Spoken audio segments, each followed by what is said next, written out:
नमस्कार, आप देख रहे हैं आईमा मीडिया। बांग्लादेश में चुनाव परिणाम घोषित होने के बाद जीत से उत्साहित बीएनपी यानी बांग्लादेश नेशनलिस्ट पार्टी के नेता तारिक रहमान ने शनिवार को कहा कि वे अपने देश और जनता के हित में ही विदेश नीति को तय करेंगे। रहमान 17 वर्षों तक देश से बाहर रह चुके हैं और आवामी लीग की नेता शेख हसीना के राजनीतिक विरोधी होने के कारण माना जाता है कि भारत से जब कभी उनके प्रत्यार्पण पर बात होगी तो बात बिगड़ सकती है। लेकिन रहमान ने जिस तरह भारत के साथ संबंधों को लेकर कूटनीतिक परिपक्वता का परिचय दिया और कहा कि उनकी विदेश नीति जनता के हित पर आधारित होगी, उससे इतना तो स्पष्ट है कि रहमान कठमुल्ला नीति से बचने का प्रयास जरूर करेंगे। दरअसल बांग्लादेश में शेख हसीना को सत्ता से उखाड़ फेंकने वाले छात्रों का हुल्लड़ ब्रिगेड ने जमायते इस्लामी के साथ मिलकर चुनाव लड़ा और दोनों को ही जनता ने नकार दिया।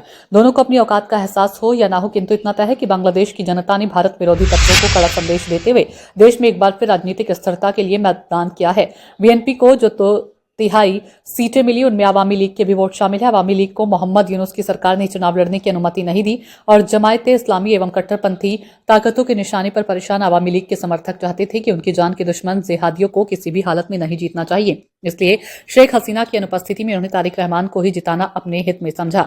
सच तो यह है कि मोहम्मद यूनुस तो कठमुल्लों का भी कठमुल्ला था। वह पूरी तरह जमायते इस्लामी और हिफाजत इस्लाम के इशारे पर काम करता था। उसे पता था कि अंतर्राष्ट्रीय विधि में प्रत्यार्पण उस व्यक्ति का हो ही नहीं सकता जो अपने देश में राजनीतिक विद्वेष का शिकार हो। भारत शेख हसीना का यदि प्रत्यार्पण भी कर दे तो विश्व बिरादरी की आलोचना का पात्र बनेगा। राजनीतिक आश्रय का प्रावधान पूरी दुनिया में है। भारत जब चीन से घबराता था तब भी उसने तिब्बती धर्मगुरु दलाई लामा को राजनीतिक आश्रय दिया। अब तो भारत किसी भी देश से नहीं डरता, तो वह मानवीय मूल्यों की उपेक्षा करके राजनीतिक आश्रय ले चुकी शेख हसीना के बारे में बांग्लादेश की किसी भी सरकार से कोई बात ही नहीं करेगा। भारत सरकार की दृढ़ नीति है कि नई दिल्ली ने शेख हसीना को रोककर नहीं रखा, बल्कि वह खुद बांग्लादेश की अराजकता से त्रस्त होकर भारत में रह रही हैं। उन्हें जब तक जरूरत महसूस होगी वह भारत में रहेंगी और जब जाना चाहेंगी तो चली जाएंगी, किंतु कल मिलाकर रहने या जाने का फैसला उन्हें ही करना है।